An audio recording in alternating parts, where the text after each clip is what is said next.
Hello, everybody, and welcome back to another episode of the Slappin Kpop podcast. I'm Sammi, and with me today is Kayla. Hello.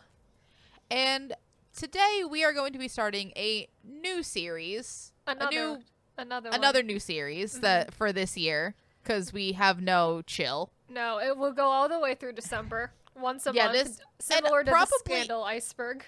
And probably into next year. Yep.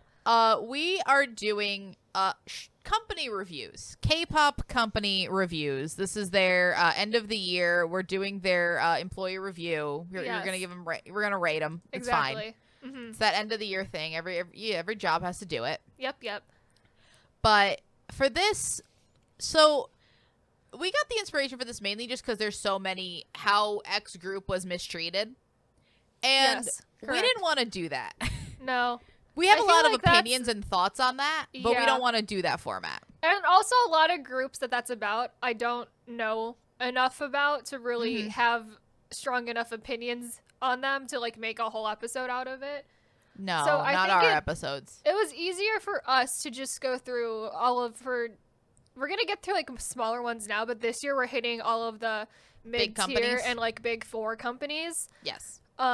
And we don't really have a lot of specific things we want to talk about. We're essentially just going to go through the company and all of their groups, and we're essentially just going to hit on major scandals if they have any and how we think the company has done in managing the groups as a whole. It's more just an overall review of because we can't speak to the overall.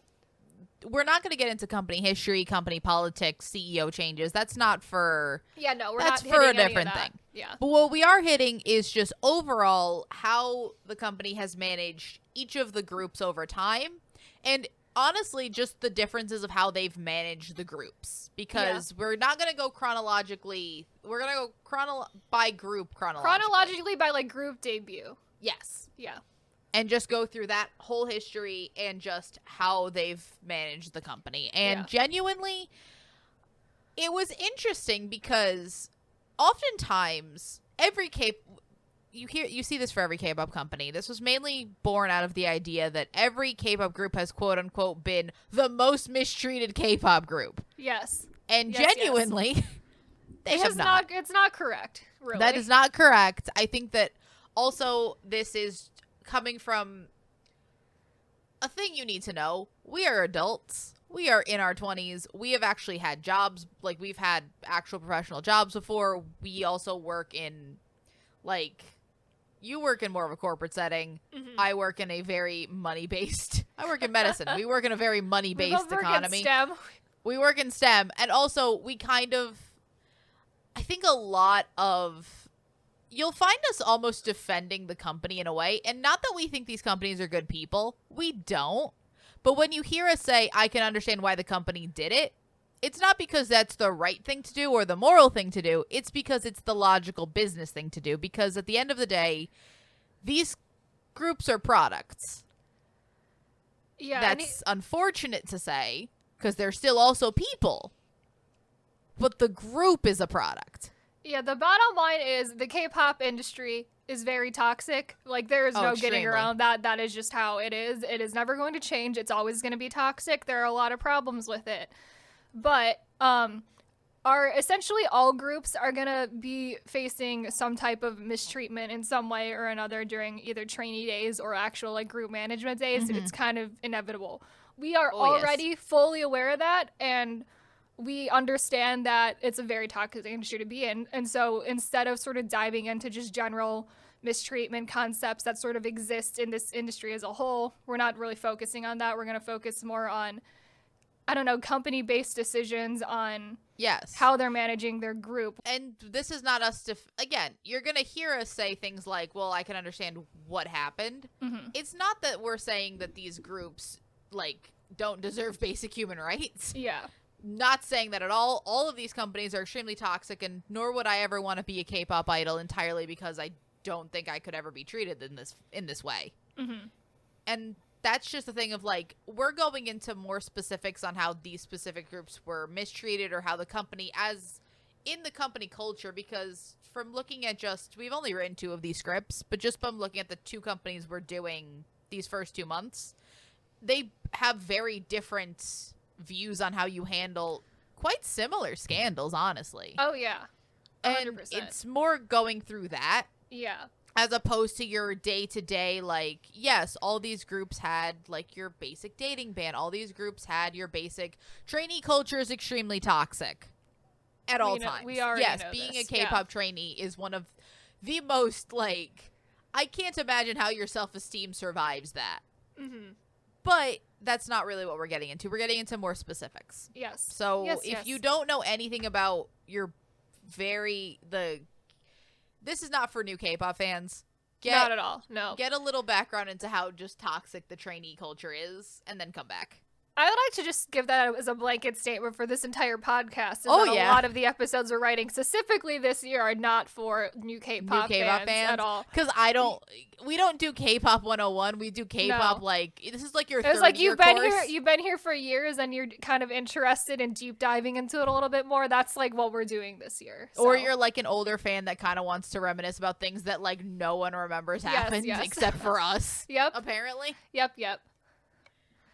So I don't think we've ever said what company we're reviewing today. Oh, so we're doing FNC Entertainment. We are. Honestly, if I had to look at it, it's one of my favorite K-pop companies. It is also probably my second favorite K-pop company. Looking at it, it might be my second or third. It's like definitely top 3 for me because it's like, if you look at just FNC, and this is like, especially in recent years, has been the company I found has been able to manage a large number of groups decently well, because if we're going through all the groups that we're talking about, most of them are still together. So FNC is obviously a South Korean K-pop company, and the groups under them are FT Island, Cnblue, AOA, N-Flying, SF9, Honeyest, Cherry Bullet, and P1 Harmony.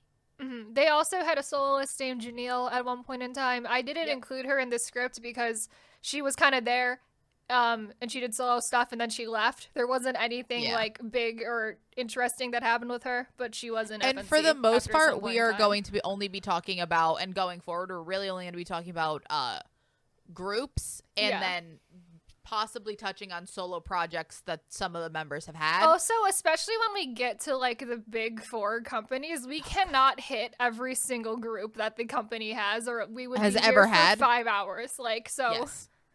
So we'll get to that when we get there. But for FNC, we're talking about all of their groups, and then possibly touching on all of the side projects some of the members might have done. Mm-hmm. And honestly, with the exception of like AOA and Honeyest, all these groups are still together and releasing music on a semi-regular basis. Mm-hmm. Cherry Bullet's a little more up in the air at times, but they're still together. I would say as a general concept, it's obvious to see that FNC's like weak point is girl groups, considering they only have two. And AOA, it's pretty much dead at this point in time, and then Cherry Bullet is kind of existing in an ether. An odd ether. I want them to come back. I love them. I do too. The thing with AOA is, we'll get to it specifically, but also in a weird way, I don't think it is a sexist situation. I just also think that, as you can also see, FNC also focuses a lot on bands. Yeah. I also don't think that AOA dying situation is not their fault. FNC's fault in the end of it. So no, it is not. Yeah. We'll get to it. But overall, I think that FNC actually has a decent amount of variety. Mainly just because they do have a decent amount of bands, and bands add a bit of variety because you're not doing boy group, girl group, boy group, girl group the way most companies do it now. They are really like the band company. They are. For a while, they only had bands and AOA until SF9 debuted. So they got really good at bands specifically, but now in recent days have they expanded into more like typical K-pop groups. I still think they're doing decently well with that. Oh, yeah. So do you want to start from the beginning? From the beginning. So from the beginning, the first FNC group to debut was FT Island. How many members do we want to say are in FT Island? There were 5. There were 5 when they debuted, which was Honky, Jaejin, Minhwan, Jonghoon, and Wonbin. Wonbin's gonna leave like pretty immediately in 2009, and a lot of people forget he was in the group to begin with. I often forget that he was there to begin with. So this is like a second gen thing that often happens, and it happens even now because like certain members will leave immediately after debut because I think they've made a mistake. I don't want to be an idol, and then they immediately leave the group. Yep. Wonbin, I forget he was in there. Especially because they debuted in 2007 and he was gone by 2009, which is like before really early K-pop days. Mind you, the next FNC group wouldn't debut until 2010 anyway, so this was like a one band company right now, so it was tiny. Yeah, so he's going to leave, and then Sanghyun is going to replace him immediately afterwards. Yep. And so then that is the main lineup of FT Island for like the majority of their career. Yeah. Yep. I mean, FT Island overall doesn't have that many scandals that we're looking at that FNC had to like manage in that way. They have two. One of them is like essentially not a scandal, and then one of them is like a big scandal. A big scandal, yeah. So the first one that's not a scandal, because like for the majority of FT Island's career, they're making more of a rock style music. Yeah. They're very rock influenced. They're almost very J-rock, which I think FNC did a great thing because they managed them while also giving them basically half of their careers in Japan. They have so many Japanese projects, and they do very well over there, so I'm very happy for them. I do. I think for music-wise, they FNC sort of pushed them into pop rock when they started hitting like their peak, and then back in 2015, when the members sort of had more control over the style of their music, they decided to switch back to like rock, more like actual rock. Because that's the year that they did Pray, one of my favorite K-pop songs ever made, and that is sort of when FNC sort of let them have far more creative control. Yeah. I remember they had a variety show at that time where that was when they were switching from the more like public friendly sound back to the type of music they wanted to make. And they talked about a lot of it on there about how it was like a really hard decision, but ultimately like they were a lot happier doing that instead. I mean, you can even see it from them. I don't think they ever hated the pop rock because they were always allowed to go like harder than, because at that time especially you had maybe 3 bands in K-pop. It was really after like 2015 that there became more K-pop bands. Right. Before that, there were maybe 2 or 3. Them and Cnblue were the K-pop bands. They were the K-pop bands. They were like the only ones. Yeah. So they were able to go harder than Cnblue. Cnblue always stayed in more of Cnblue is definitely still in pop, just pop, really. Just pop. I wouldn't even call it pop rock. Like, FT sort of had a little more leeway to, like, experiment a little more with the harder rock. And then in their Japanese projects, they were able to go even harder. Oh, yeah. So they're essentially doing J-rock. Yes, J-rock. Which I think is partially what they wanted to try to bring to K-pop, especially with stuff like Pray, Take Me Now, all of that stuff. Which I honestly think that overall, music-wise, they were pretty well managed. I do think so, yeah. I think that they made like really good decisions with like I think the style of music they were doing and with also having enough like member feedback in the type of music they're doing as well, especially being the first band ever really in K-pop generally.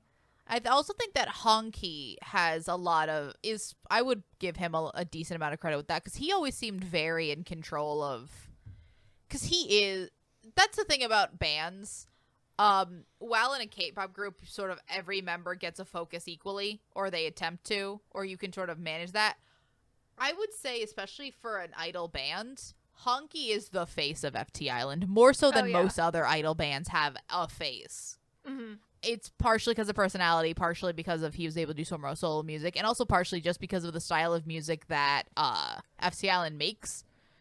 They have a front man. It was also very interesting to me that Honky is not the leader of FT Island. Jonghoon was never the leader. The leader of FT Island. No, and Jonghoon was the leader, but Honky always seemed to be the person that the company would go speak to, and he would be like the point of communication between the members and the company most of the time anyway. And that's sort of the role of the leader, is always company communication, which is why a lot of bands didn't have their front lead singer be their leader. I almost think that at this point we've sort of moved away from a quote-unquote lead singer in a K-pop band because there's now like 4 singers in a K-pop band. There's at least like 2 in most K-pop bands that even recently. Even in FT Island, multiple of them were singing. You would never look at it and just be like, no, Honky is the vocal of this group. Well, this is kind of an appropriate time to bring it up, but they also did do briefly a subunit, which was FT Triple, and which that was Jonghoon, Minhwan, and Jaejin. And Jaejin then became the main vocal of the group, and then also switched from playing bass to guitar. And then Jonghoon switched from guitar to piano. And then Minhwan was just there playing the drums still, because he can't really do anything else other than that. Minhwan is happy behind those drums. Yep. I forget that this happened. They made that subunit specifically because they wanted to give Honky a rest from main vocal duties, and also because he was filming a drama at the time. And so they're like, maybe we'll give like these other 3 members who don't normally sing like some time. Hold on. Is when he was filming You're Beautiful. Yes. Oh my God. Not worth it. Yeah. Not worth it. Everyone... This is something, if you're only here, hi, welcome to the podcast. I have an undying loathing of the drama You're Beautiful. It's genuinely one of my least favorite dramas that's ever been made. Honky, why? Yep. Why did you do this? That was a crime against humanity. I don't know. It was a lot. I hated it. No. Honky, you've done so many better shows. No. And then FT Triple is gonna really just release one song and then never come back. Yep. That's really like what old K-pop subunits used to do. You'd like subunits were, I don't think, meant to like have long careers like they do. I guess some do now. They release one song and then never return. Yep. So shall we get into the more recent? Because FT Island is gonna have like no problems from 2009 through 2018. Yes, because and even post 2015 when they were allowed sort of like full creative control, I feel like FNC just sort of stepped back and just let them. And they're just kind of like thriving, doing their own thing now. Yeah. So music wise, I think they were perfectly fine with their management. Yep. So then in 2018 we get the scandal that's not a scandal. Yep. When Minhwan announces that he has been dating Yulhee from Laboom and they are getting married and they are having a baby. All of that was announced at the same time. Same umbrella statement. Yes. So they had their first child in 2018. This does not affect Minhwan in the slightest. He continues to be the drummer of FT Island, and FT Island fans, mainly because at this point, the grown adults, the FT Island an adult. Yep. We'd just gone through a 10th anniversary. Yep. Like, because we've been doing this for a decade. Minhwan will continue to be an FT Island, and that's that. The bigger problem ended up with Yulhee, but even then it was sort of a minor scandal with that, and that has nothing to do with FNC. Yeah. And then they had a second and third child in 2020. He is a wonderful father. He comes home at night every night to see these children. He is in the military. Everyone is thriving. I think now he's out of the military. He's out of the military now, but when they were born, but he did work. We in. Went over this extensively in this Tier 1 of Scandal Iceberg. We did. We went over the full timeline, but honestly, this is how this should be. This is honestly handled. Like the way that you should be handling this. It's like the FNC released a statement. Hey, he's getting married. He's having a kid. Congratulations. Please support him. Congratulations. Also, I think that, again, this is also partially because the fans are older, but the fan reaction was fine. There did not need to be any sort of mitigation. Yeah. Everyone was just happy for him. Yay. And then the fact that FNC also allowed them to be so public about it, and they went on a variety shows specifically to showcase their marriage and their children and everything was also, I think, great on their part, too. Yeah, I also think that actually helped a lot because it just made it humanized everything. It made everything seem, and honestly, how do you not fall in love with that kid? Oh yeah, his son is so cute. They're so cute. He's so cute. I love him. He's so cute. But even in his relationship with his now wife, their relationship is very, because oftentimes I think that was actually a very good idea for the relationship, because oftentimes when you get these sort of idol marriage announcements where it's like, oh, so we have been dating, we are getting married, and we are having a child all in the same release. Yes. You're often like, this is a shotgun wedding? Like, do they like each other? Are we just trying to keep the kid in wedlock? Like, what is the thing? And then I think the show actually really showed that they actually have a very cute relationship with each other. They're very cute together. They're very supportive of each other. They really love their son. Mm-hmm. It's honestly just an overall really cute situation for them, and I'm very happy for them. Oh, yeah. It was overall very well done. Bravo. I know, and then the fact that, like, the thought of, like, he has to leave, it was never even a thought. It never crosses anyone's mind. I think it's also the band aspect. He's not an idol, a traditional He's also, idol. like, a drummer. He's also the drummer in a yeah. band. Honky, I feel like it would be a little different, but also I even think if it was Honky. I think Honky is like way too outspoken to like for FNC to kick him out for having a relationship. I also feel like if you kick Honky out, especially after the next two things we're gonna go over, you lose FT Island. Yeah, FT Island is gone when Honky leaves, essentially. But like the fact that like this scandal and even the next one didn't actually really affect the FT Island, other than the blip for military service where all of them essentially went in not at the same time but at roughly the same time, and now they just finished, they're back out and they already released another album and they're going to continue just thriving. I'm very happy for them. So the next scandal is big scandal, is in 2019 because it involves Burning Sun. Jungkook, very involved in Burning Sun. I think one of the people that actually got punished for Burning Sun. One of the most like charges against, like one of the people the most charges against him from Burning Sun. So he's gonna get kicked out of the group pretty immediately after it's revealed he's involved with that. And for like reasons that are very like this is not just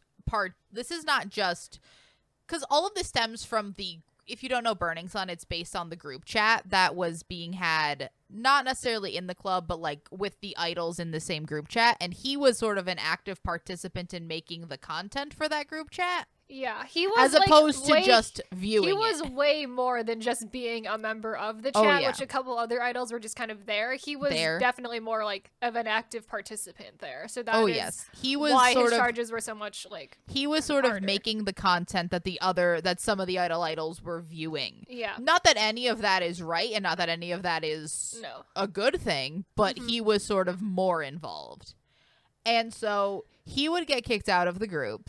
Honky is gonna immediately post public disapproval for him. And honestly, that is the fact that I don't think FNC could have stopped Honky from doing this. He's a very outspoken man.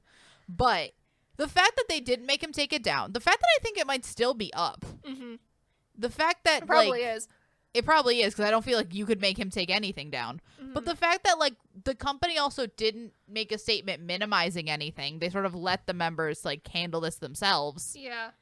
I think that was actually FNC comes out of this, maybe not looking good. No one can come out looking good in this situation. But they don't come out looking bad the way other companies did with the way they handled their members. Specifically, the big one involved. Oh, yeah. Yep. And I think my big thing with FNC is, and this is generally how they handle scandals as a whole, is that, like, they're not going to mess around with something as serious as that. But for a lot of the other scandals that people have been in, which are much less serious and kind of either require more, like, investigative results or are just not that serious in general, like the Minhwan's marriage to Yeolhee, I think go about it way better. Like, they're not going to jump to conclusions and immediately kick someone out of the group. They like to wait. Put someone on hiatus, or like put someone on like this indefinite. They're going to go on a 6-month hiatus. Yeah, they like to wait it out. They're going to think about what they've done for 4 years. Which I think is good, because I think they really have like a good like set of priorities when it comes to like the scandals and everything. I also think that they have a good set of relationship with these idols in a way where it's like, especially with like FT Island, this is like their first group. They've known these people for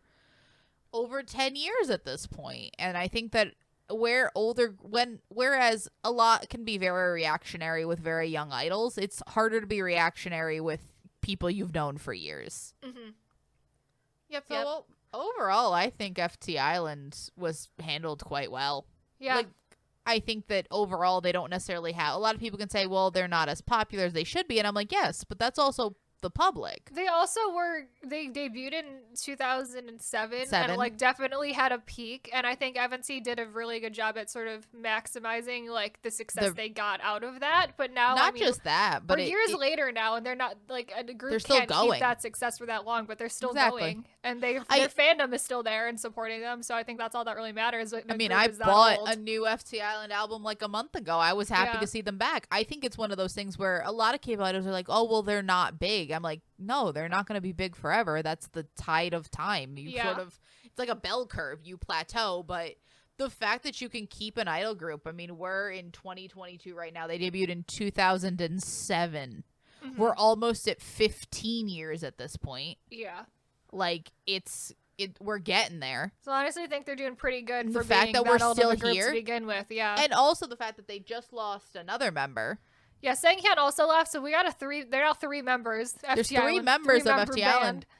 And they're still I listened to their new album. You can tell they've obviously matured and changed, but it's still, I think, the music they want to be making. They're not being forced to like, because I think that K bands, the music they've made has changed and evolved over the years. It's not what as pop oriented or as whatever, but I do still think FT Island's making what they want to make. Yeah. Mm-hmm. Good for them. Yep. So the next group is Cnblue, another band. And Cnblue is going to debut in 2010, and it's a 4-member band with Younghwa, Jungshin, Minhyuk, and Jonghyun. Cnblue is going to have 3 kind of major scandals over the course of them. 3-ish major scandals. Yeah, so one of them was also Burning Sun, just to get that out of the way. Just get that one in 2019. He is not as involved as Jonghoon was, but Jonghyun was in the chat rooms that are in question. I feel like this might be a situation where, like, you know, they're friends and, like, he's like, oh, hey, come into this group chat. Yeah. And he is present, and that does not make you innocent that you did not actively participate. Yeah. He is still guilty. Yes. But he is not as to the level. Thus, the response. It's a lesser crime for it. Yes. Thus, the response from Cnblue is not as, like, intense as Honky's was, where he, like, Honky denounced Jonghoon. I also don't think any of the other 3 members of Cnblue are nearly as outspoken of a person as Honky is either. So I mean, they just kind of if you don't know, Honky is one of my favorite K-pop idols in this world. I love him. I love his personality. He's wonderful, and everything he does, I actively support. So the other 2 are more minor scandals because nothing really happened. Comes of it. So the first one is in 2016 when there was an insider trading scandal, and this involved both Younghwa and Jonghyun. Jonghyun continues to put himself into problems for years. So Jonghyun actually committed insider trading, so he did get, like, fined for that. Yes, he actively knew he was committing insider. Like, he did know. He actively did it, but he had no idea that insider trading was illegal. Is how the statement was written. This just sometimes makes you think of, like, K-pop idols go to, like, how are you lying? Yeah, there's like a 50-50 where I'm like, no, you could be stupid. He could just be stupid, but he also could just be saying that stupid to look bad, or to make himself look less bad. And then you have Younghwa, who was, like, kind of committed, like, inadvertently committing insider trading. So what happened is that, Younghwa gave his stocks to his mom, essentially, and his mom did all of the stocks, and so the fact that the sort of buying or selling of stocks that was suspicious happened, he wasn't even aware of because it was his mom who was doing it. He's not doing it. Yeah. So, like, it is not actually insider trading, but, like, you can actually see why people would think. Yes. Hey, why because are you buying? Because he did do it at a very suspicious time, because it was right when FNC was about to sign Yoo Jae-suk to their company, who is one of Korea's biggest, like, host and variety stars. So it was that one for him supposedly is completely coincidental, but it definitely would look suspicious. His mom just has really good stock senses, I guess. It's fine. But yeah, so that's like inside. So that really doesn't affect. And then again, this is again with FNC. FNC just kind of waited it out to see what the investigation was gonna have, and then Jonghyun got a fine, and then Younghwa was fine, and so they just didn't do anything about it. So yeah, you just gotta, if you wait some shit out, other companies would have kicked them both out of the company right then and there. Other companies would have like suspended the group, been like, we're very disappointed. We're going on an 8-month hiatus. Yeah. We're like, you sure about that? Just relax. Mm-hmm. I find that the best advice anyone can ever give someone going through any form of scandal or cancellation is shut the fuck up. Yeah. And wait it out. Yep. And honestly, if you shut the fuck up, you know what you can't do? One, you can't incriminate yourself. This is true. Which is good. And two, you're just going to wait for everything to come out and we'll see what happens. Mm-hmm. Again, with certain situations, obviously not with like the super serious Burning Sun situation. It's with stuff, like, it's like with insider trading stuff, yeah. Let's just see what happens. Mm-hmm. Let's see what happens. Oh god, remember when idols used to get canceled for insider trading? Insider trading? And not like, I don't know. Whatever's happening now, they got mad. Someone posted something snarky on Twitter. I don't know. The one that I remember is that like weird picture that Jimin posted on Instagram with Leo, and people like freaked out about it for some reason. I do remember that. Yeah. And then the other scandal also takes place with Younghwa. Really, those Younghwa two really just is not having a great time. No. So that's the Kyunghee University grad school admissions scandal. Oh, and so fun. this affected a couple other idols as well, but it was mostly Younghwa, and it was essentially under investigation on whether or not he should have been admitted to their grad school program to begin with, and whether or not he was given preferential treatment for being like a celebrity and an idol. And honestly, the results of that is he got his admission revoked from their grad program, which a lot of people ended up coming out of this feeling like it was unfair, and that Kyunghee University was throwing him under the bus for something that was their own fault because they gave him preferential treatment because they wanted a celebrity at their college. Because it wasn't that anyone was paid anything. No. That's the thing that a lot of people, like, especially when this started happening. There was no bribery that happened. No. Because this was also, like, not around the time, but I remember this being brought up again when that U.S. college admission scandal happened. Yeah. The one for the California schools, and it's like no one was bribed. There was no bribery. It was just that the university itself bent its own rules to get a celebrity in. And he all did that not ask for preferential treatment. Younghwa supposedly missed like an audition or was allowed to do one of the auditions like at an external place or something, but I don't think he was aware that that was wrong because that's what the university told him that they were gonna do for him. Yeah, like none of this was that he was like a shit student that didn't deserve to go to that he was like that. This was also not one of the things that's oftentimes brought up with idols of like sometimes they're accused of, for example, being that they don't have to show up to class, that they can just pass through all these university classes. This was specifically that this university let him in. Nothing about how he was doing in the classes. It's specifically about letting him in. Yeah. Which this also just seemed like a nothing scandal that was made, that the university itself made worse. Right. That was, I think a lot of the blame for that falls on the actual university because it really was a lot of their own fault and they were looking for a scapegoat for it and then he was their scapegoat. So. Oh, yeah. That's unfortunate for him because I think regardless either way, he's like just an actual musician who composes like music for his group. So I think he is more than qualified to be in their grad music program anyway. Oh, yeah. So it's not even that he's like not talented enough to be there. He's bad. Yeah. All right. So, and then overall music, I think that FNC handled all these scandals just fine by just sort of letting the facts play out. Yeah. And obviously always being in support of their artists. Like, they're not just going to say nothing, but just consistently being like, we'll let the facts play out. And overall, yeah, and he's going to participate like they're going to participate in the investigation and then we're going to see from there what that like ends up being. So, and I honestly think that's the way that companies should go about a lot of these scandals that aren't as like also serious. The other thing with that is just like don't overly be defensive because that then looks weird to the public, but just sort of like let it all play out. the other thing is musically, I think Cnblue is more pop. Cnblue has been, I think, incredibly consistent their entire career. Oh, incredibly. It's been essentially the same thing, but I'm fine with it because they were my first K-pop band that I heard of, and I still really enjoy them and their music. I mean, it's very poppy. It's very fun. They continue to be able to have that creative freedom, but I think their creative freedom in a way that, like, they were never needed to be pushed in this pop direction. That's still in this pop direction. That's just what they wanted to do anyway. Yeah. Yeah. Mm-hmm. And the fact that they're sort of allowed to produce a bunch of their own stuff. They're allowed to, like, do all of this. Mm-hmm. Honestly, I think that the thing with the bands is that the bands always get a bit more creative freedom, and the bands are always sort of allowed to just do what they kind of want to do. Mm-hmm. And I enjoy that. I think it's very good. I think overall FNC's doing good with their bands. Yep. So far.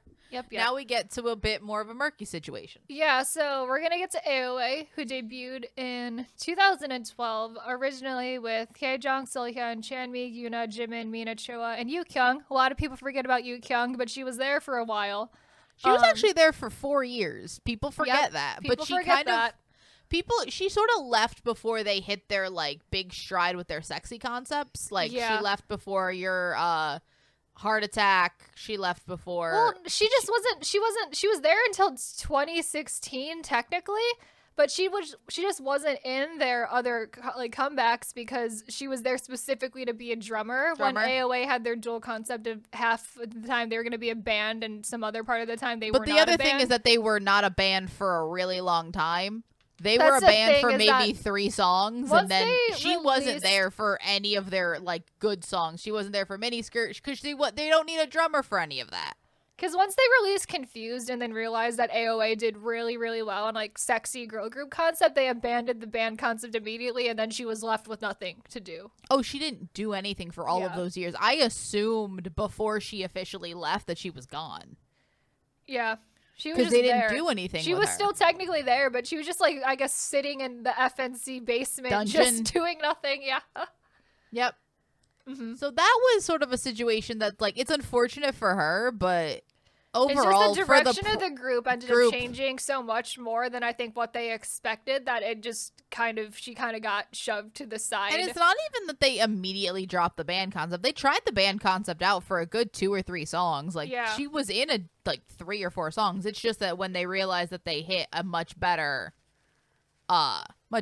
more profitable situation with the sexy concepts, they didn't really need her. Mm-hmm. And I do think that it would have stretched the group and would have confused the concept if they would have continued if they tried to go back to it, to do both. I guess they could have gone back to, like, AOA Black and done, like, a couple of, like, random subunit stuff there. But I also do think that was a thing that AOA needed to do either. And also, I do think that as a business decision, that would have also tired out, like, the people in AOA Black were, like, a lot of the central big players of AOA. AOA, yeah. Like, Choa was in it.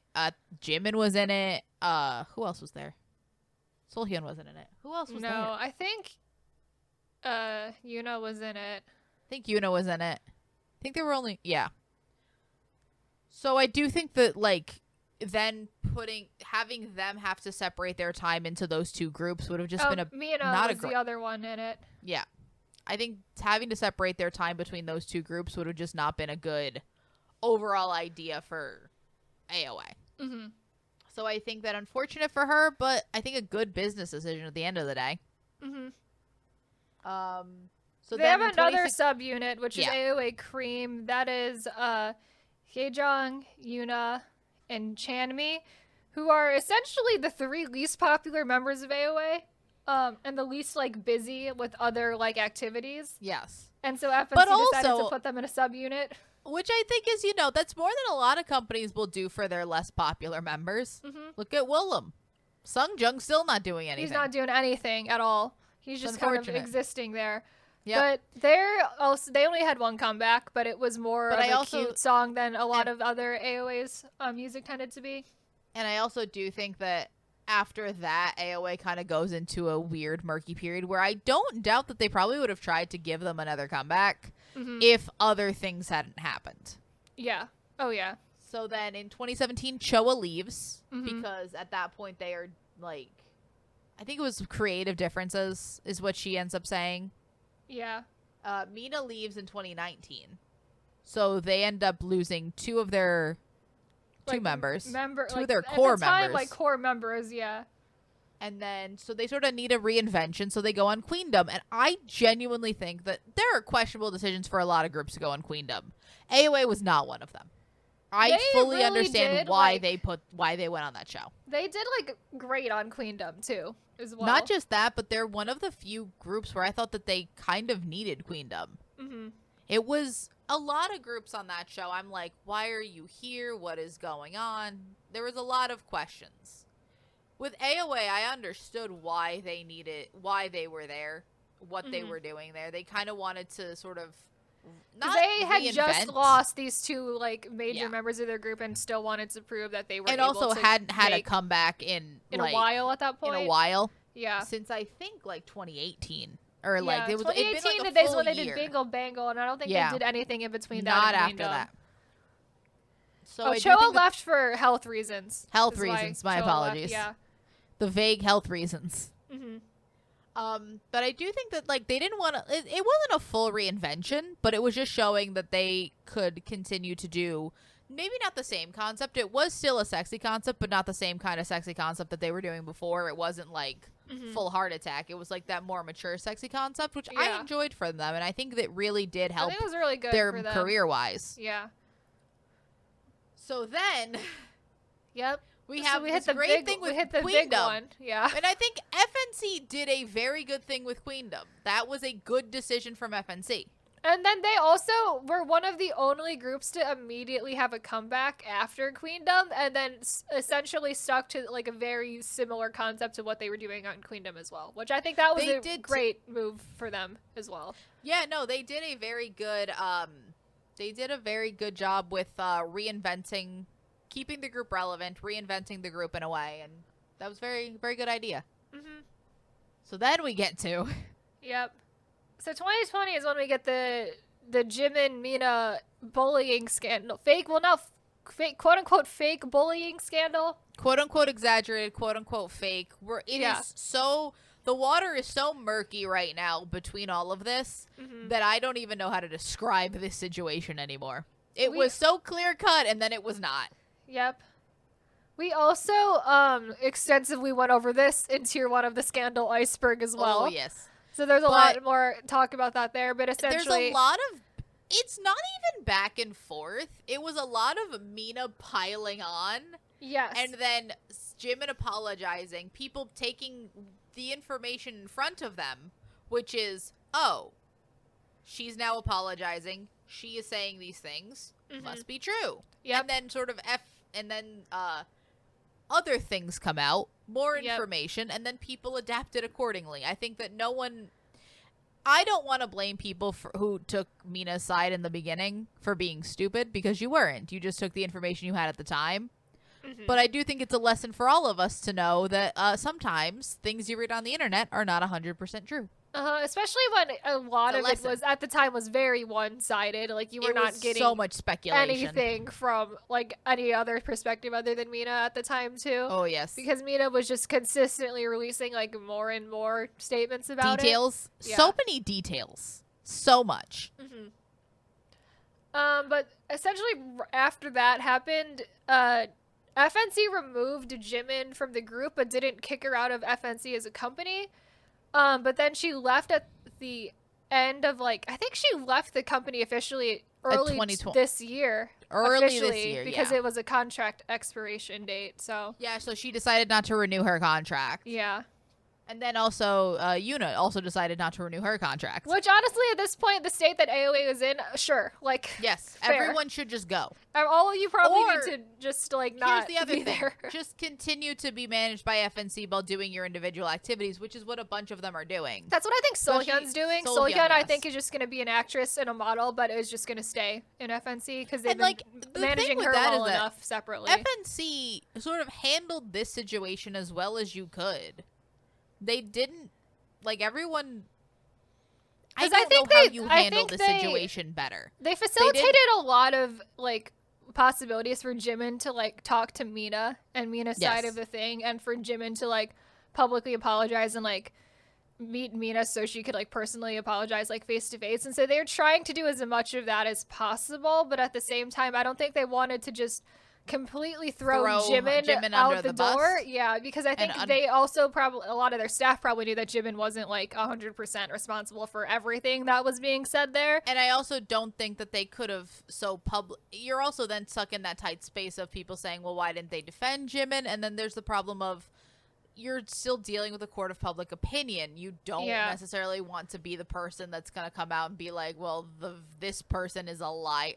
Like, it's a very complicated situation, and I do think that there probably could have been a way to save AOA, but I don't know if any of the people involved wanted to save AOA. And at that point, I don't think they can keep Jimin in the group anymore at that point. And at that point, you've lost Jimin, Mina, and Showa, and at that point, the remnants left over of AOA, I don't even know if that's cohesive enough of a group to keep together. And the other thing with that is I don't even know if at that point there's always the factor of what did the members want to do? Did they want to continue as AOA after this? Because even if you did, what is the reputation of that group?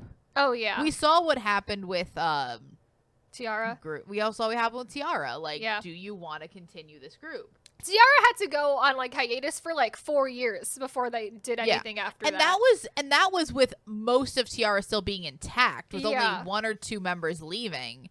Whereas at this point, AOA has already lost 3 people. And so at that point, it's like all of the members are probably like, we are probably just gonna have to give up on AOA now. Yeah, and it's unfortunate, and I do think there probably could have been a way to save it, but I don't think that... Is it worth...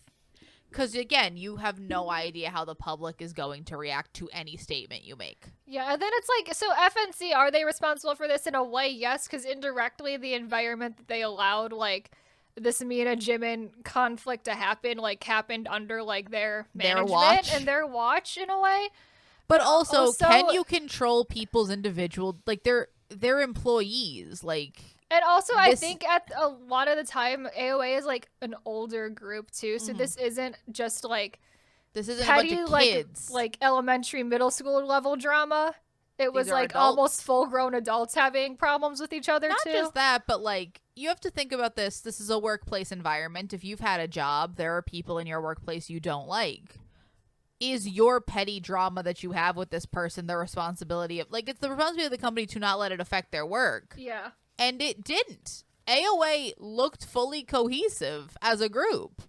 Only later on did we find out what was going on. But, like, FNC can't make these girls like each other. That's not necessarily their prerogative to make them like each other. They have to get along well enough that they're not causing like, constant conflict. Yeah. That's all. Like, that's really it. A lot of people think a K-pop group is a family, and they can be a family. But at minimum, like, you don't have to be a family. You minimally need to be cohesive coworkers. Yeah. Professional coworkers. You don't have to like each other. And there's a lot of K-pop groups that afterward have been like, yeah, no, we weren't necessarily a family, but that's fine. Yeah, you don't need that necessarily. You don't need that. Be a K-pop group, you don't need to be a family with your coworkers at your job either. So I do think that they handled it maybe not perfectly, but I don't know how you could handle it. I don't know what else to do to handle it better, A lot of people are like, well, they handled it terribly, but I'm like, what solution is there? Yeah, but I can't think of any obvious answer to how you handle it better, so. No. I think there is no way to handle that entire situation. I think it's a messy situation. Yeah, I think it's a messy situation. It's like, oh, well, why did the group continue? I'm like, okay, so should we, because these 2 girls can't get along, stop the entire group? Like, what is there's no right answer here. Should we have kicked one of them out just because they can't get along when the music was still fine? Right. Don't let it publicly affect you. We didn't know. There wasn't like a bunch of other groups where people are like, oh, they don't like each other. There weren't rumors like that. People went back and dug up old footage after the fact, but that was essentially trying to fit like limited pieces of information that you're given into this narrative that is maybe true or not true. So who's to say? Okay, so I want to talk about this FNC Mockumentary that they made in 2014 because it also leads into the next group, but I also think it was very fun. So, FNC as a company made this mockumentary series called Cheonmdong 111, which is the actual address of the FNC building at the time. Which is funny. Yep, there's 2 seasons of it. And all season 1 it focused on the various activities of the different FNC groups. FNC, FCN and Cnblue spent a lot of the time mentoring a lot of the trainees who were there. Trainees that were on the show. Zuho's there for 5 seconds. Rowoon is there. Heejun and Insong, not Insong of SF9, but Insong of K&K were there for some reason. I guess they were FNC trainees at the time. They were FNC trainees at the time. Dongsung of Now and Flying, formerly of Honeyest, was there. Mimi from Gugudan was there. And then also Kwak Dong-yeon, who is still under FNC, but he is an actor, but he was there in a band at the time, and I thought that was funny. Until I had to look this up, because I've never seen this, until I had to look that up, I did not know he was in a band at the time. Yeah. If the name is not ringing any bells to you, he was in Vincenzo, he was in he's in Our Beloved Summer. He's in a bunch of dramas. Yeah. He's in My Strange Hero. They straight up had him as a band trainee at the time. Yeah. But the AOA situation, I think, is really fun because that was right when they were sort of blowing up after Confused and were in the middle of transitioning to sexy concept, and so it goes over a lot of stuff there.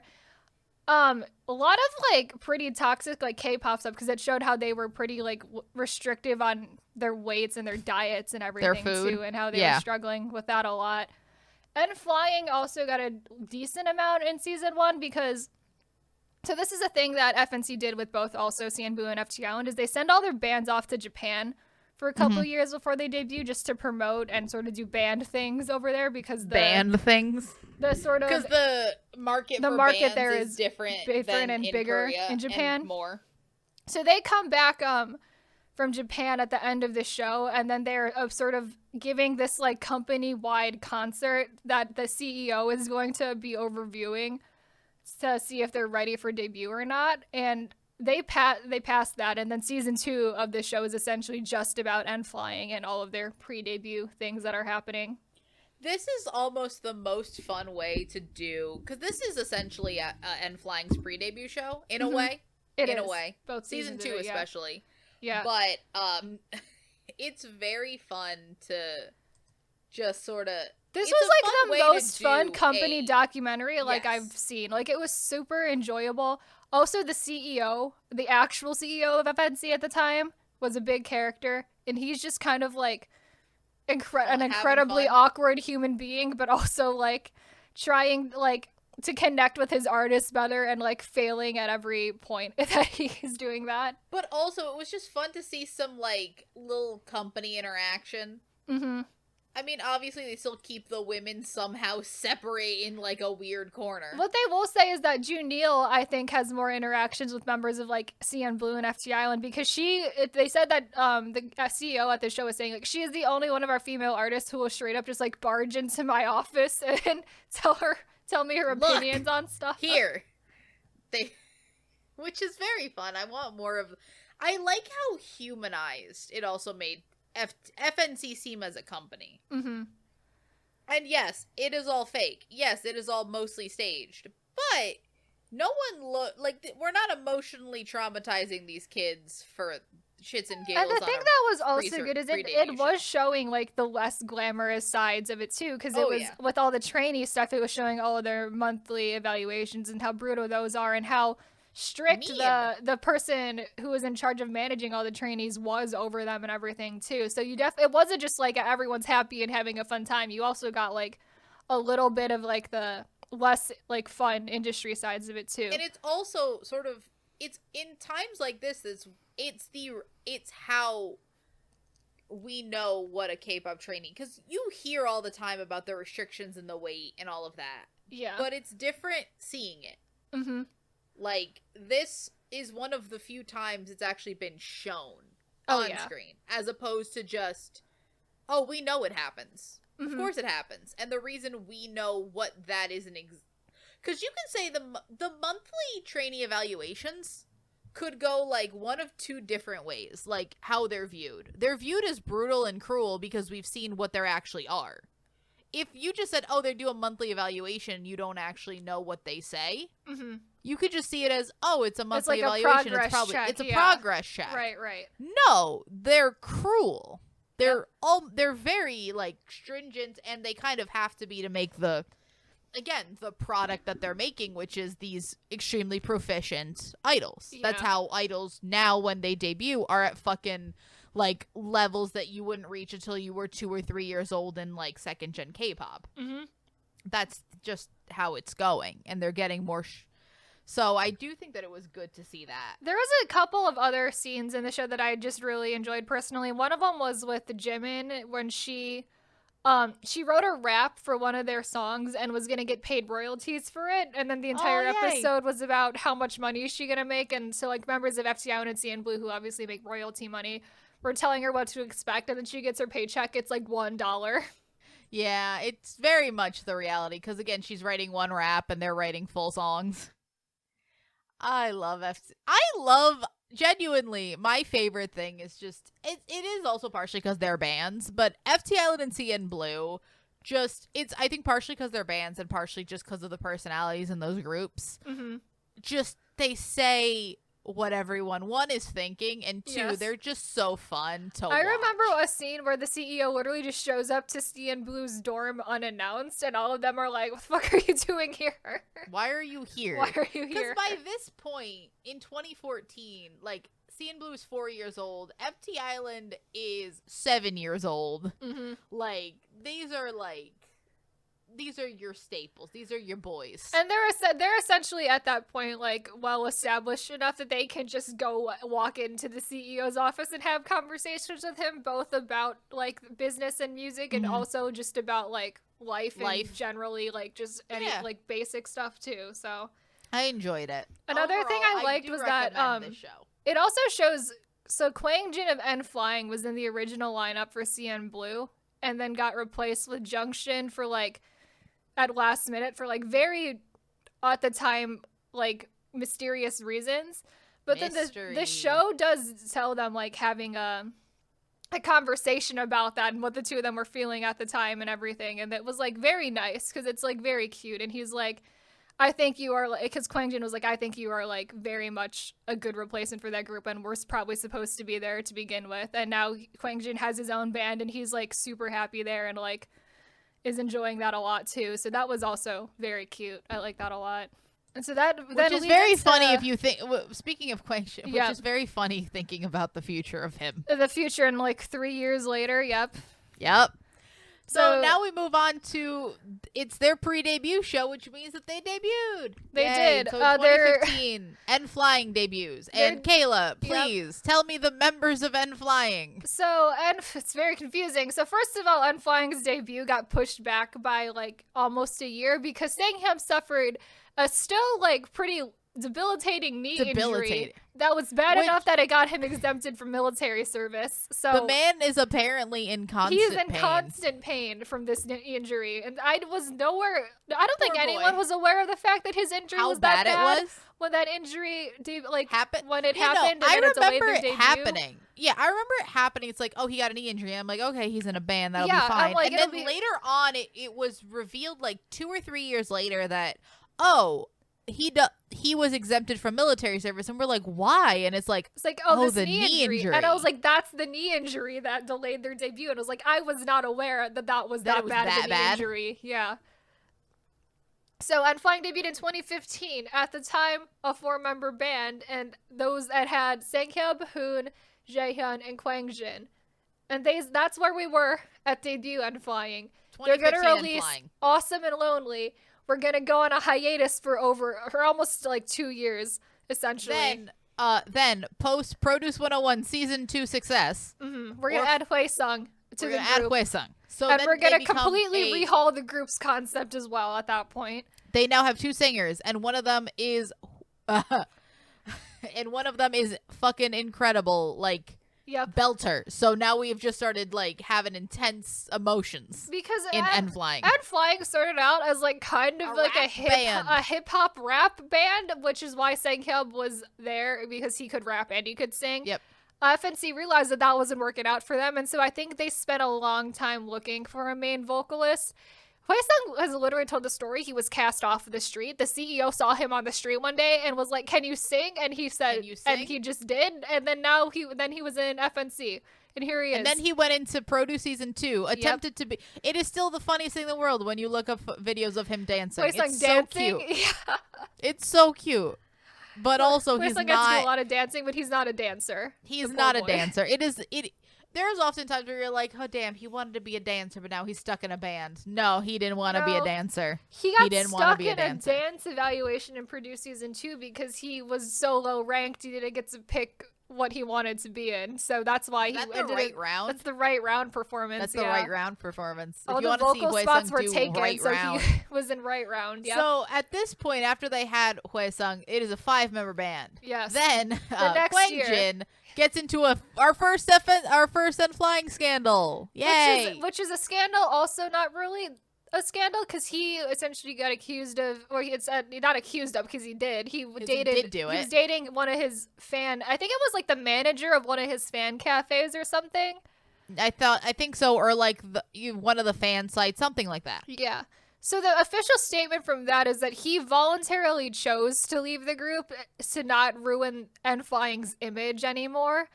Which, again, one can always say that is a bullshit excuse the company put together. But also, like, I could see it because by this point, this group has really been together for, like, okay, sure, 3 years, but kind of really, 1 year. 1.5 years, maybe? Because, like, if you take 2 years of almost nothing.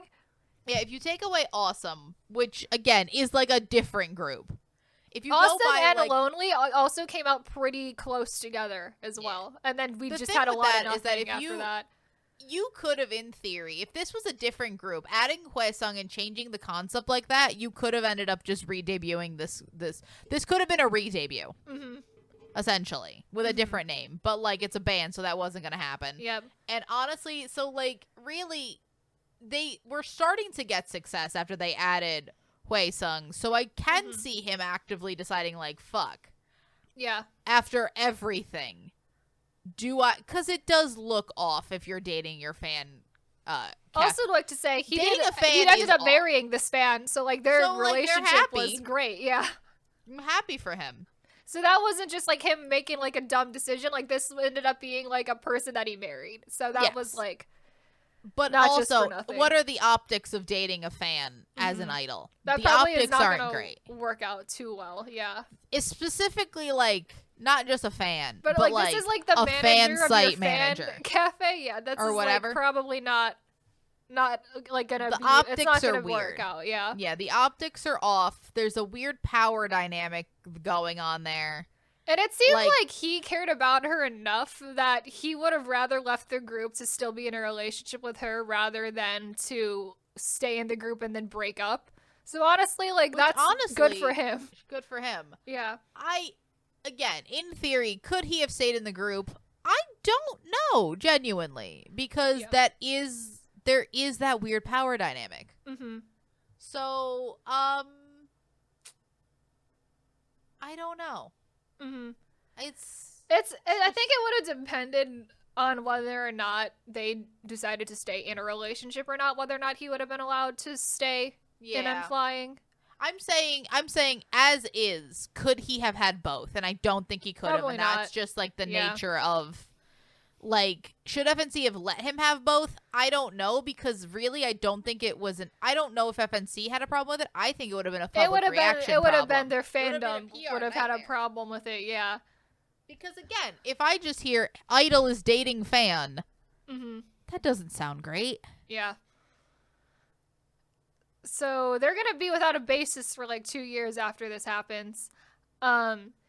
Essentially they're going to have a couple people fill in as a bassist for like concerts and stuff. I know Jaejin of FT Island filled in as a bassist for them a little bit.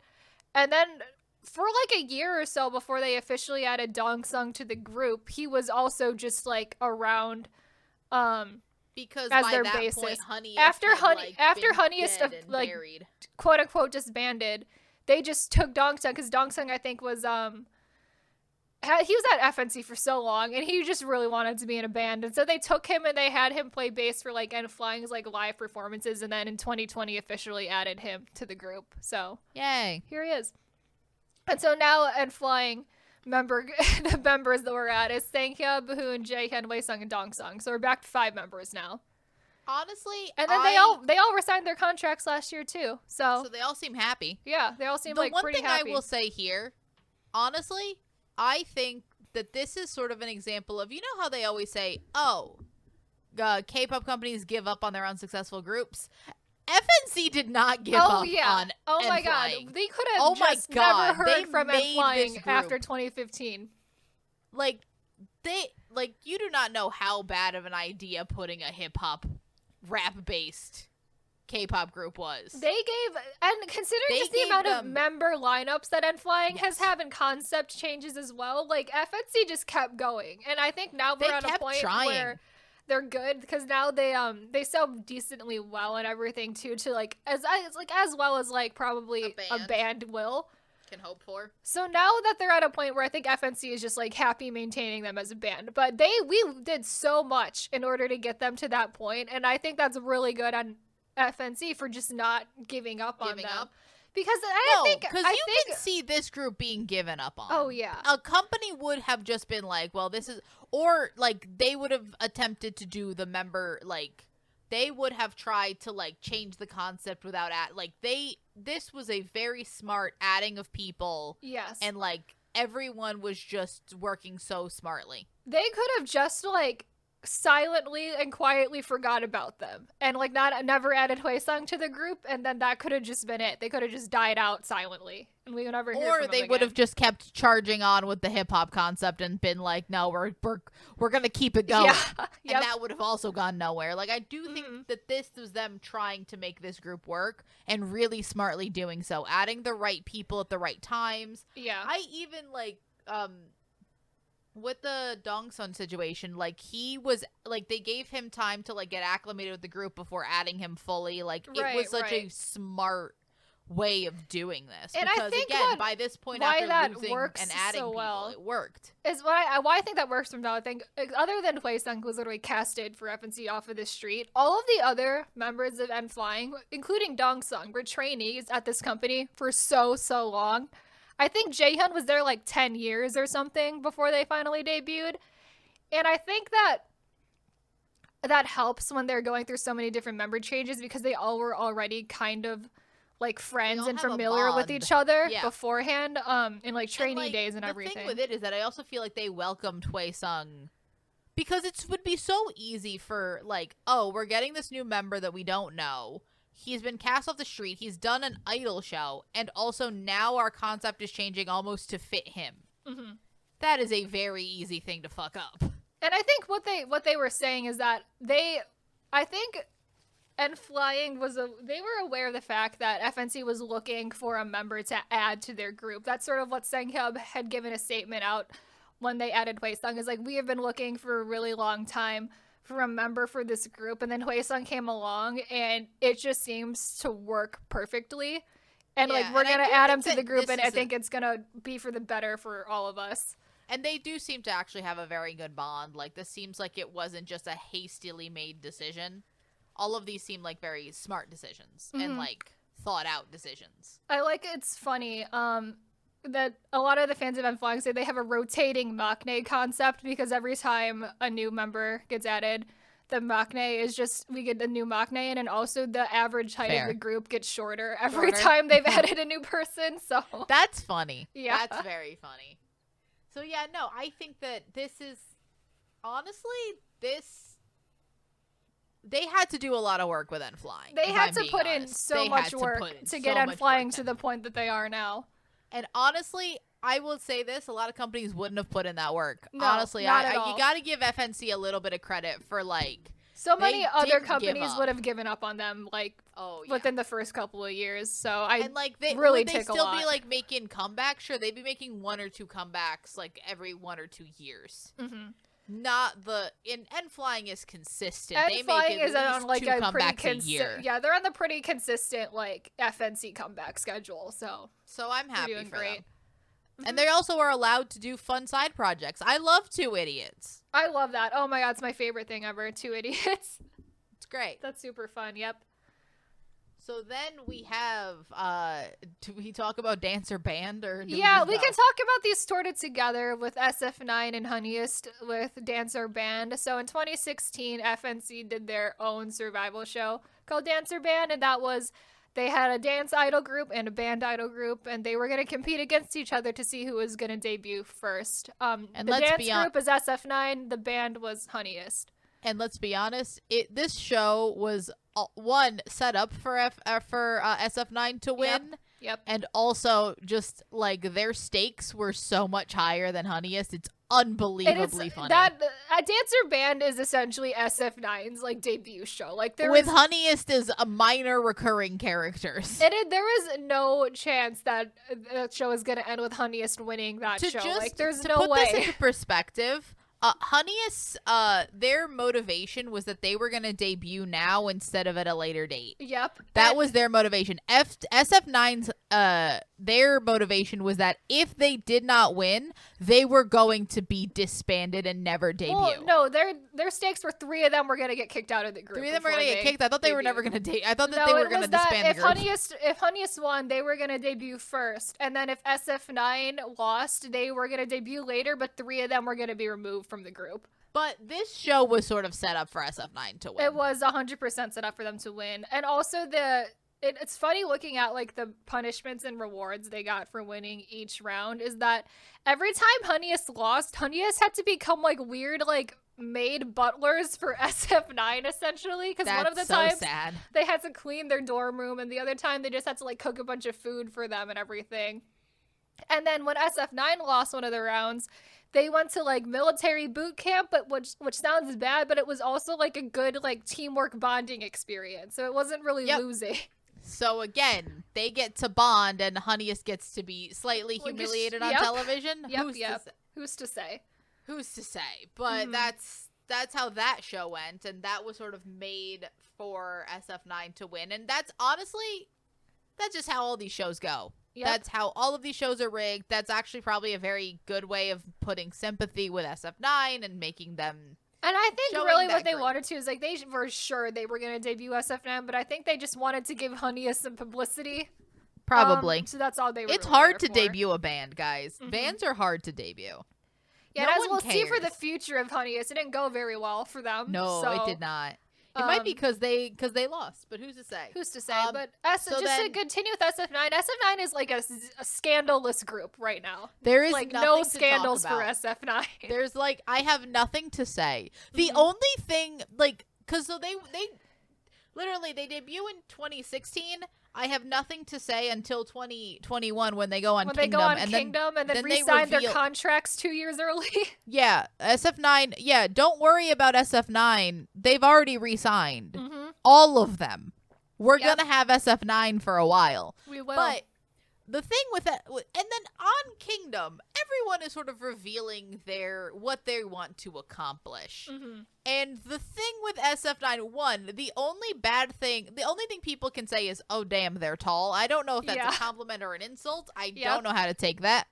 And 2, oh, people don't know us because we do too many individual activities. And I'm like, this is correct. I'm sorry. What? You do too many individual activities. Are you kidding me? And it's so funny because I think you're also promoted individually. In the what is it? I think it's in the first round where it's showing their performance prep. It's literally just a montage of every single person busy with something else. At different times. And so they're practicing in groups of like random groups of like 3 or 4 people at a time because they can't get together with their schedules. One's doing a drama, one's doing this over here, one's got a variety show, one's hosting something. Yeah, that's like imitation filming days for Huyoung and Channy, and songs in a musical. Dawon's filming Doom at Your Service at the time time. Rowoom's filled in other stuff. Something. Yeah. One of his 8 shows. Yep. Zuho's doing some production on something. Zuho things, yeah. Doing Zuho things. Everyone is so busy. And honestly, I'm sorry. They've only, if anything, increased their amount of individual activities they've gotten since Kingdom as well. Like, because now everyone's acting. Yeah, everyone's an actor. Now also the fact of, like, they still consistently do at least 1 to 2, usually 2 comebacks a year. Oh, yeah. I'm sorry. SF9 is doing great. So good. They're doing so good. And I think the thing is so that well. They all, when they were, because they sort of released like an interview after they resigned their contracts early. And they had all essentially agreed onto the fact that everyone wants to work on individual activities, but they all still really enjoyed being a group together. So they want to still release music. It's probably just not going to be that often. Like, if they might go down to once a year, which is perfectly fine with the amount of individual stuff that they're doing. Not just that, but like when you get a group after a good 6 or 7 years of being an idol group, that's usually what happens anyway. You do max you go down 2 to comebacks, 1 a year. or usually 1 a year. Mm-hmm. And honestly, I'm sorry. How many times do we look at idol groups and we're like, they don't do any individual activities, or someone gets forgotten about in individual activities? That's really the main thing, is that there's much individual activities, but like there's 1 or 2 members doing nothing.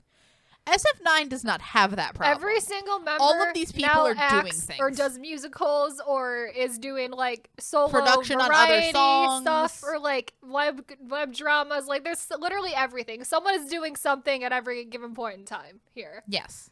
It's so much. And, like, sure, you can say there are bigger members than others. Like, Roan and Channy are doing these, like, massive dramas. But, like, all of them are doing something, making individual income. Oh, yeah. That is their own. Yep. And it's not even like they're neglecting their group, because they're still doing, like... Because they all sort of made the mutual agreement that we want to have individual activities, but we'll just come back and still do music occasionally. And not just that, but they're still doing music consistently. And I do think just FNC is letting them pick their projects and, like, figuring out where they can squeeze in a comeback. Yep. Honestly?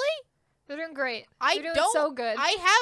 What complaints could we have? No complaints about SF9. There's really 0 complaints to be had. And, like, that's the thing of just, like, with a lot of these groups, there might be 1 or 2 scandals we've missed or forgotten about.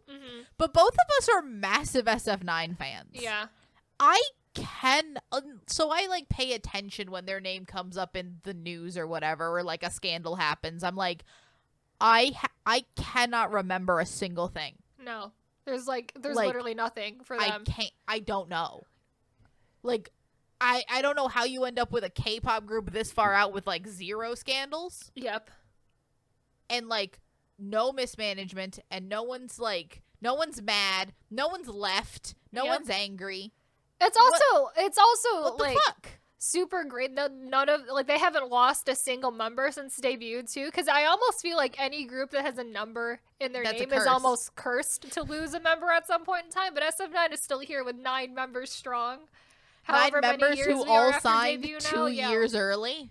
That's insane. Yep. Honestly, that's sort of how you should run a K-pop group, honestly. Yeah. They all do individual activities that they want to do. Like, no, they're not being forced to do anything. And you've never heard of, like, with the amount of acting projects that they do, you have never heard FNC is preventing them from doing X or Y. Like, Channy can do all these weird out there shows where he's dead half the time. Yep.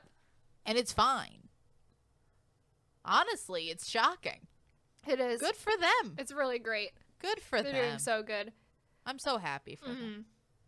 Now, to go to the opposite side of dancer band with Honeyest. So I have an asterisk next to Honeyest because I think it's pretty unclear if they ever debuted and if their debut was actually a debut or not. Because the way that FNC had worded it is that they were releasing a single album.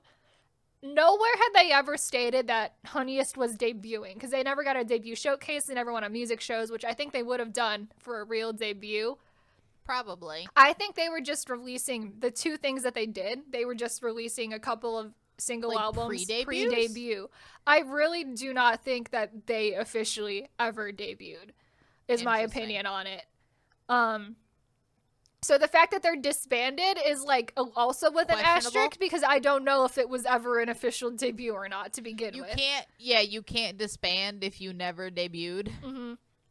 Essentially, they disbanded due to, I think, just internal conflict. On Dancer Band, it was pretty clear that they were having a lot of internal conflict to begin with, about both their music style and just sort of general, like, practicing like things with the band design. I think a couple of their members just didn't like mesh that well to begin with.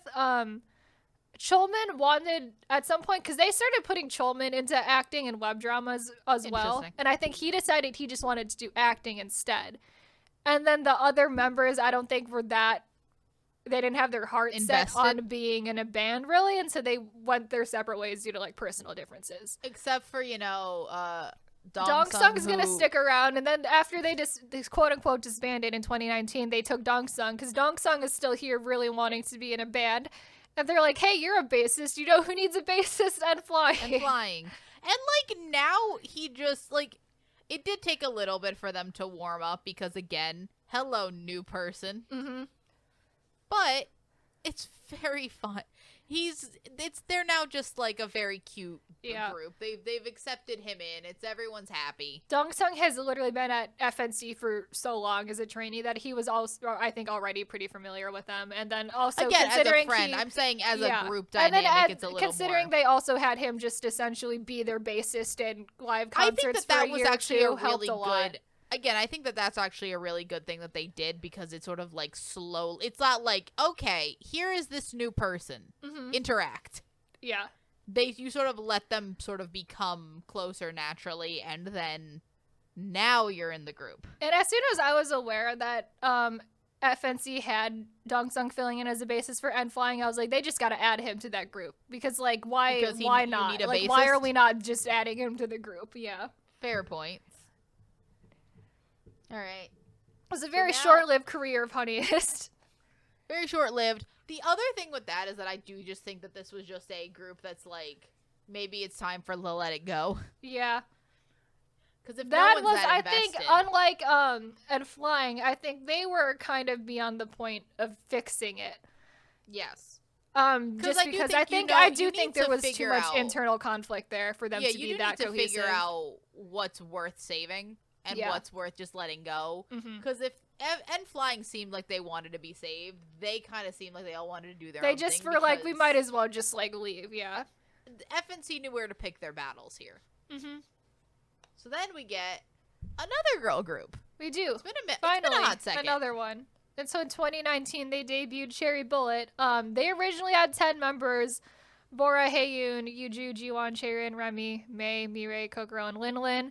The only person who's really well known is that Haeyoon had gone on Produce 48 beforehand, so people knew her. A couple months after they debuted, 3 of their members are going to leave: Mirai, Kokoro, and Linlin.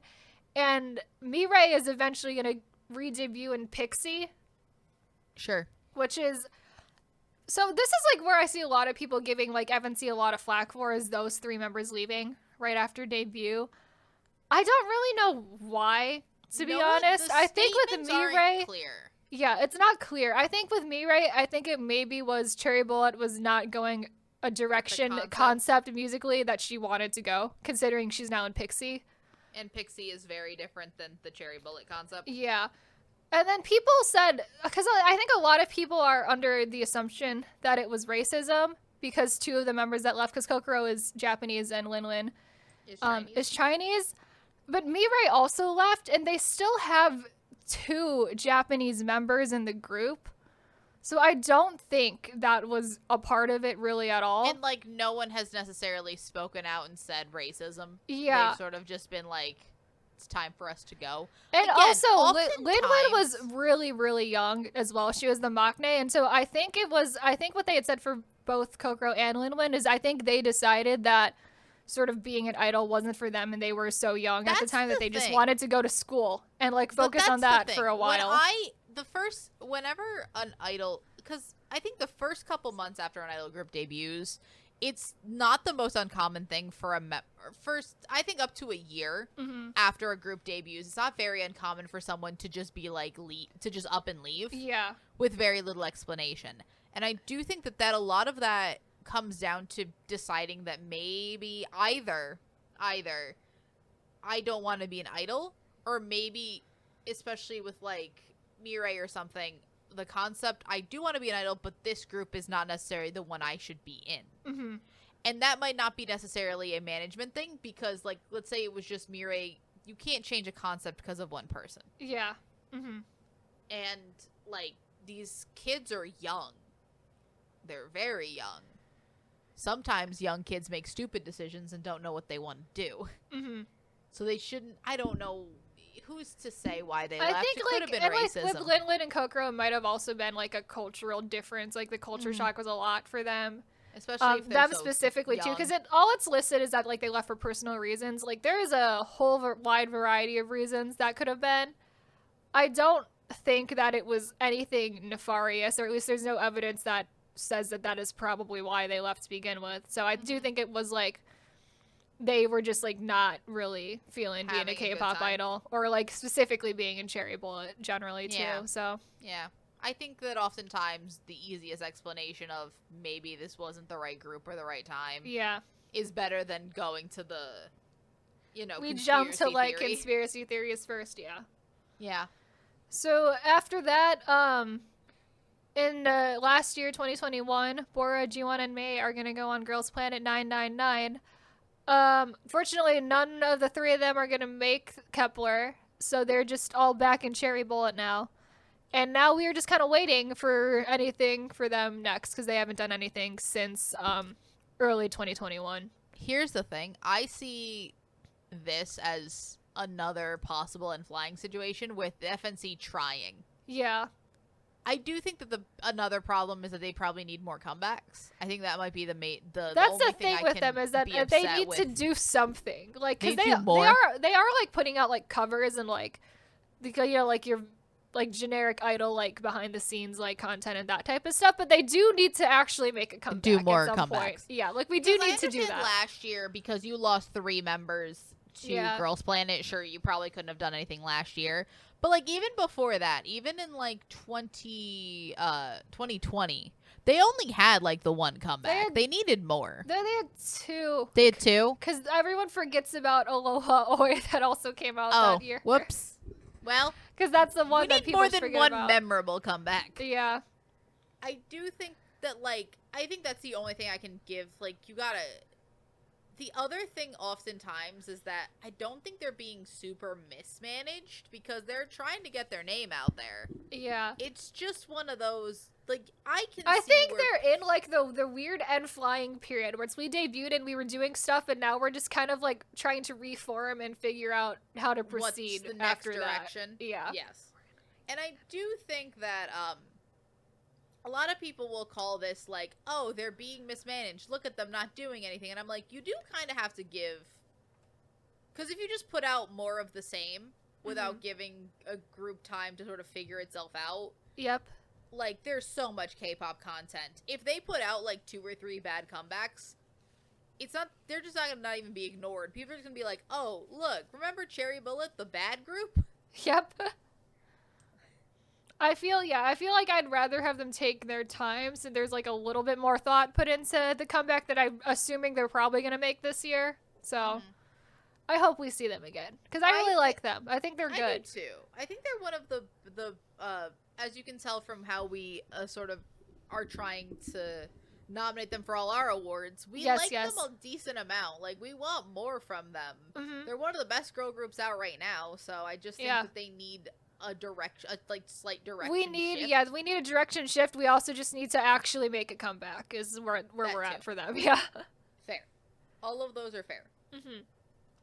Now we go to our most recent FNC group, and our last one we're going to talk about is P1 Harmony. Yay. And they debuted in late 2020 with 6 members, Kyo, Theo, Intak, Jung, Jongsub, and Seoul. And there is very little to say. So little to say, because also FNC has not given them enough comebacks at all. No. Was the problem. That is the problem with recent FNC. FNC needs to give these groups more comebacks, because so far, P1 Harmony in their, like, first year, they're in their first year of being a group, we got one P1 Harmony comeback. And most rookie groups do at least three. And, like, 3 is a pretty good standard for if you're a rookie group. Make 3 comebacks in your first year. Yes. And P1 Harmony did 1.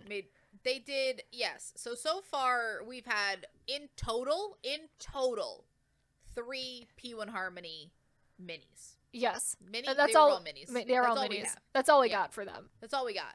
So they debuted with Siren, then Scared, and now Do It Like That. And Scared and Do It Like That, like Scared and then Do It Like This are a year apart, essentially. Yes, we did nothing for an entire year. But here's the other thing. I love P1 Harmony. They're really good. They're so good. I want more for them. We just need to do more stuff for them, because also, I think, very bizarre, management and promotional decisions are being made for them for no specific reason, because they did do that weird movie that nobody watched or cared about. Which for them, like, pre-debut, which I think was just like, here's this thing to make you excited, but it doesn't actually mean anything, because the lore. Nothing. I mean, look, honestly, happy that the lore didn't continue. They have so much. They supposedly have so much lore, but I don't know any of it, and I think the general fandom also doesn't. Cares. No one knows it, or no one is carrying or keeping track of it.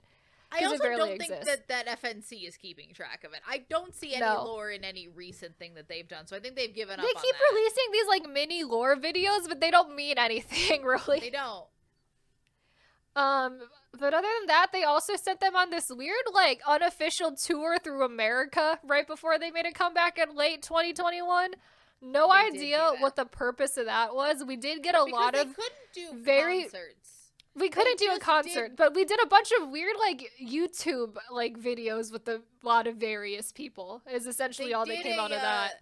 My favorite one, if anyone's curious, is lie detector man video with the same man who does all of the lie detector videos. The one man who does YouTube lie detector videos. It's the same man every time, and it's him. But yeah.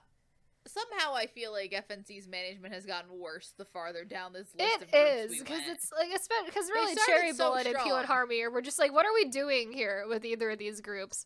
We need more. We just need more from both of them. We just need more things. Yeah, I don't. Yeah, and I think that like, it's not that they're actively trying to, like, sabotage these groups. I just think that they need more, and, like, what they are putting out always is good. Yeah. That's the other thing. It's always really good. I think, with P1 Harmony specifically, I think they are going a different type of management tactic, but it's just a bad one. It's I think they're specifically doing a lot of things that they think are going to be helpful, but I don't think that they're working. Or actually, I think they're trying to update the management style to be more, like, involved in, like, the YouTube aspect and the social media aspect. Because they're also, like, big on TikTok, P1 Harmony. Oh, they are. It's wild. The P1 Harmony TikTok is a little bit wild, yeah. I mean, I'd recommend it. Please go. It's very funny. It's super funny. Yeah. It's just, like, a lot. Mm-hmm. These new groups, they wild on TikTok. They really are. They're a lot. Like TXT wild. TXT TikTok. Wild on TikTok. TXT needs some parental supervision on that. They probably need a little bit of someone at least, like, quality checking them before they put them out. It's not even quality check. Just be like, are you sure? Yeah. Because it's funny. I laugh every time. But, oh boy. Mm-hmm. There's a couple of other random things about FNC as a company I just wanted to mention because they're kind of important to overall the company, is that they also are a very popular company for comedians and, like, variety show hosts. They have about, like, 20 to 25 of them signed under them. They also have a decent amount of actors, but also most of their idols are also actors, because I do think they push a lot of people into acting. And, like, here's the thing. Most of them are good. Yeah. Because, as we've said, all of SF9 does acting. And they're good. A couple members of N Flying do acting. All of Cnblue are actors. And then, like, Honky did some acting. Questionable shows. Yep. Also in some questionable shows, but that's mainly because they started acting in, like, 2008. Yep. And most shows from 2008 are questionable. Yep. There's a couple members of Cherry Bullet I know who are doing, like, web dramas and stuff now, so I think they're really big on trying to get them into, like, other aspects. FNC is also really good at having all of their idols do some solo projects where everyone is always busy. Everyone's always doing something. And they're always making income. I'm not scared these kids are going to go broke. Yes, because someone in the group is making additional income always. Always. Mm-hmm. Oh, the other thing I want to mention is that FNC has a very large presence in Japan, which I also think helps them, and it is a big source of revenue for them, is being so involved in the Japanese market. Is like we've said, they sent all their bands over there to, like, prepare for debut before they actually debut in Korea.